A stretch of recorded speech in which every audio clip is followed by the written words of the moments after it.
Të nderuar vëllezër besimtar, i lodhur dhe i pa dakorduar, madje edhe duke i refuzuar formën e adhurimit të cilën e bënin banorët e Mekës në atë kohë, kishte vendosur që për një kohë të shkëputej prej tyre dhe fizikisht.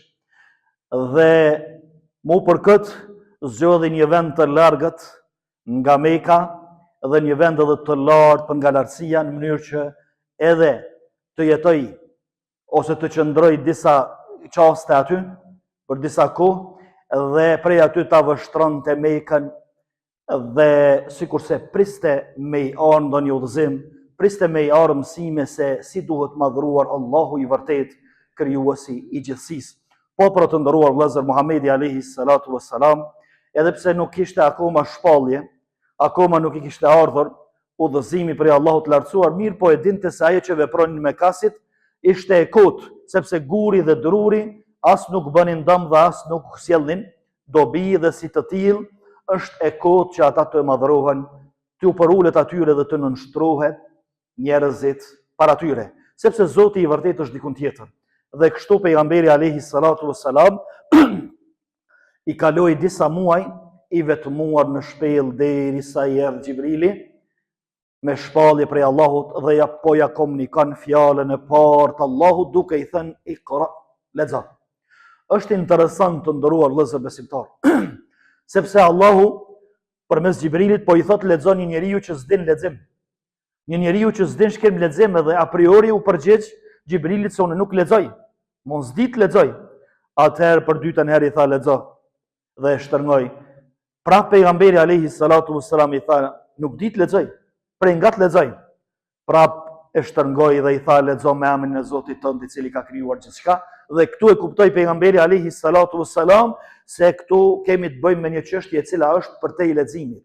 Mirë, po kjo çështje që më pas do të thuhet Islam ose feja e vërtet, feja islame, krye këpo do të ndërtohet mbi dije. Dhe kështu edhe gjatë gjithë jetës së tij si pejgamber i mësoi shokët e tij, po dhe neve, se kjo fe madhështore, kjo fe e madhe, rrënjët e saj ka te dija. Nuk ka mundësi me jetë pa dije. Për ata dhe Allahu e dërgoi fjalën e parë lexo, sepse këtë fe të cilën do ta zbres, edhe këtë fe që po e shpalli, edhe dispozitat që do t'i zbres, edhe Kur'anin që do ta zbres o Muhammed, nuk ka mundësi me jetë me to pa dije. Sepse dija është burimi kryesor edhe derivati kryesor i kësaj feje, pa të cilën nuk ecë. Andaj ai i cili të thërret në praktikimin e kësaj feje pa dije, dije që ose është i padijshëm, ka nevojë të mësohet, ose e ka huqur rrugën komplet. Sepse kjo feje është dije. Dija dhe feja janë të pandashme njëra me tjetrën. Mirë po të nderuar vëllezër, Allahu nuk u mjaftu me kaq, sepse dija janë rrënjët e fesë. Dhe sa më shumë që marrim dije prej saj, aq më të forta dhe aq më të thella i lëshojmë rrënjët. Mirë po këtë rrënjë kanë nevojë me ujit. Dhe këtë rrënjë i ujit uji i veprës. Nuk ka mundësi me ecë vetëm me dije përpara, po se praktikum dhe po nuk punum me dije të cilën e mësojmë. Dhe pikërisht Allahu i lartësuar pejgamberit alayhi salatu wassalam prej porosive të para që po ja jep, po i thot, pasi që i tha lexo, tha qumi al-layla illa qalila, quhet falu natën. Ose në ajetin tjetër po i thot kum fa anzir, dhe ftoi të afërmit to dhe ftoi njerëzit në Islam. Gjithashtu edhe Allahu i lartësuar në ajetin i cila është formul e kësaj feje, duke e përfshirë edhe dijen edhe veprën, që është ajeti fa'lam annahu la ilaha illallah. Dije o Muhammed, dije, njëherë dije se nuk ka zot tjetër, nuk ka hyjni tjetër që meriton adhurimin, nënshtrimin për ulën posa Allahut. Domthon dije, para se me vepru, para se me fillu me besu, para se me vepru çka do që të veprosh, dije njëherë. Pastaj dijen çka? Wastaghfir li dhanbik. Pastaj dijen pasaj me vepër dhe bën pendim, që pendimi është prej veprave. Mon kur e din se vetëm Allahu meriton nënshtrimin, as kush tjetër, dhe na nuk ja japum hakun që e meriton Allahu i lartësuar, atëherë kemi nevojë për pendim dhe pendohu. Kjo faza e dytë. Mirë po, dhe faza e dytë si duket nuk është krejt e mjaftueshme. Ka nevojë edhe për fazën e tretë, ajo është perfeksionimi i veprës. Përsosja e veprës, që veprën me vepru në mënyrën më të mirë. Allahu nuk ka lyp prej neve që me bë veprën më të mirë sikurse ai që ka kërku mirë, po si pas mundësive tona. Si që kemi mundësit që ashtu dhe duhet, më mundu që me bo në mënyrën më të mirë. Sepse Allahu i lartësuar të ndëruar vëllezër, na dha formën më të mirë, na dha mendjen më të mirë, i krijoi për neve gjërat më të mira, edhe na mos m'ia dhon Allahut më të mirën. Mos m'ia dërgu prej veprave tona më të mirën. Apo ti themi ha bre, namazin e fala, te bëjmë namazin. U bë çka u bë, u pranu su pranu. Ndërsa në anën tjetër, njerëzit sot po e kërkojnë më të mirën në çdo pore të jetës. Mjekun më të mirë, mësuesin më të mirë, shefin më të mirë, punën më të mirë, biznesin më të mirë, gjithçka më të mirë.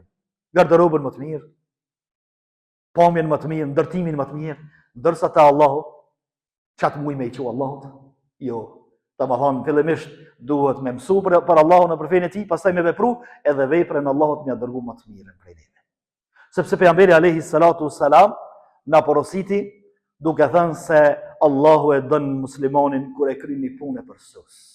E bën më të mirën.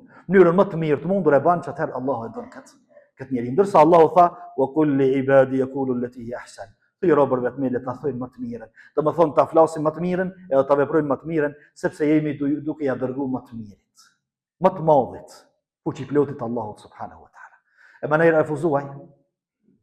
Më ne refuzuar Allahu i lartësuar. Ku i çon pastaj këtë punë?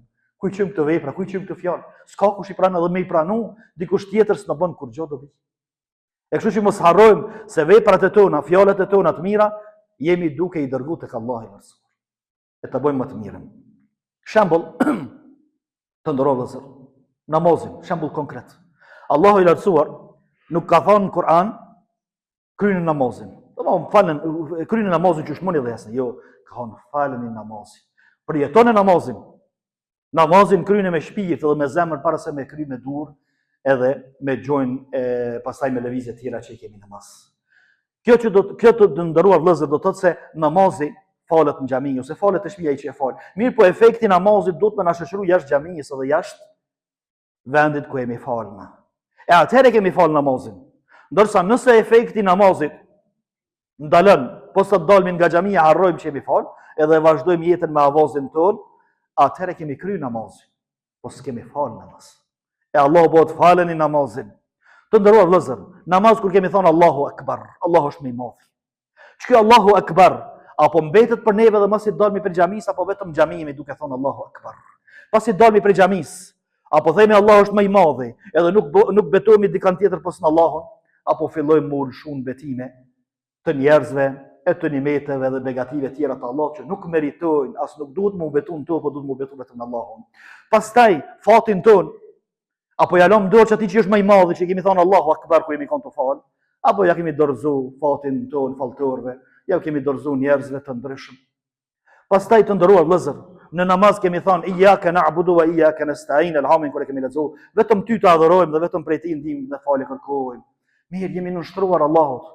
Që kjo iyyaka na'budu na ka përcjellë edhe jashtë xhamisë, apo kur jemi dal prej xhamisë, ju kemi nënshtruar dhe jemi thy para epshet tona, çefeve tona. Ju kemi nënshtruar njerëzve. Ken kush ken ata? Jemi dorëzu para tyre, jemi dorëzu para famës, para pasurisë dhe para lakmive tjera. Apo ka mbet me neve iyyaka na'budu edhe kur jemi dal prej xhamisë, vetëm Allahut i nënshtrohemi. Dhe para askujt nuk kthehemi, pos para Allahut që nënshtrohemi dhe përuremi. Pastaj kemi thënë subhana rabbiyal azim. I lartësuar është Allahu më i madh kur jemi në sejdë. Subhana rabbiyal azim. Allahu është madhështori. Apo mbetet madhështor Allahu edhe pasi dalmi prej xhamisë? Apo vetëm xhamia kemi thënë? Apo e provojmë me këshyrë se Allahu edhe gjatë jetës kur dalmi prej xhamisë është më i madh dhe më madhështori për neve. E të fusim dorën në xhep të nderuar vëllezër, e të nxjerrim ato koleta, ato pasuri që e kemi, edhe të shohim se është haku i njerëzve aty, apo e kemi të përlyme pasuninë me haram. Ndërsa ne na themi Allahu është më i madh, ndërsa ne kemi haqet e njerëzve i bëjmë në përgjigjet tona. Ose apo mbetet Allahu më i madh që ne duhet me jesë me përulësi, edhe nuk duhet me arrogancë dhe me mendimallësi. Apo pastaj mendimallësia jashtë xhamisë na shoqëron neve në familjet e tona, na shoqëron vendet e punës, na shoqëron farefes. Aty është subhana rabbiyal azim, apo mbetet Allahu më i madh dhe më madhështori që duhet na me përulësi me ecën në tokën e tij dhe me shiju nimetet e tij. Pastaj të nderuar vëllezër krejt në fund, themi ashhadu an la ilaha illallah wa ashhadu anna Muhammadan abduhu wa rasuluhu tahiyat. Muhamedi është i dërguari i Allahut, apo mbetet Muhamedi i dërguari i Allahut për mua edhe masi dal prej xhamisë, edhe masi dal prej vendit ku jam fal? Apo mbetet model për mua, me që është i dërguari i Allahut, Allah e ka dërguar për të mirën time, dhe është njeriu më i mirë me mësimet më të mira sepse i vjen prej Allahut. Edhe është modeli im se çish duhet me zhvilluar në jetën, edhe çish duhet me hesin këtë dynja. Apo mbetet ky Muhammed Rasulullah për mua edhe pasi dali prej xhamisë, apo i gramin tonën. Marrim mësime prej çdo kujt tjetër, pos prej Muhamedit alayhi salatu wassalam. Jetën tonë, shitblerjen tonë, muhabetet tona, pajtesat tona, ngatresat tona, martesat tona, i bëjmë si pas zakoneve, si pas dukeve, si pas tekeve, si pas qefeve, apo e kemi këtu Muhammedur Rasulullah, apo nuk e kemi. Nëse nuk e kemi të ndëruar vëllezër, Muhammedur Rasulullah ka met në xhami, nuk na ka përcjellë xhamijës, kështu që e kemi kry namazin, po s'kemi fal namaz, sepse nuk e kemi dërguar të Allahu më të mirën. Andaj, thirrja ose porosia e krejt kësaj hutbe është që duhet të mësojmë se si me vepru mirë, pastaj të veprojmë punën e mirë dhe të veprojmë më të mirën, sepse edhe njëherë po them, jemi duke ja dërguar më të mirit, më të madhit, Allahut fuqiplot, dhe të bëjmë sa më të kompletuar, sa më të bukur, sa më të mirë, sa më të plot, sepse Allahu i lartësuar edhe gëzohet edhe kështu ka mundësi me pranu më tepër, edhe Allah është meritor që na më më meritori është që më dërguar në kështu vepra të tona. Allah na i pranoj veprat tona, na i përmirësoj gjendjet tona, na bëj për atyre të cilët e dëgjojnë fjalën e mirë dhe pasojnë atë dhe veprojnë me të, dhe e punojnë më të mirën, e thonë më të mirën sipas mundësive që i kanë. Aqulu ma sami'tu wastaghfirullah li wa lakum fastaghfiruhu innahu huwal ghafurur rahim.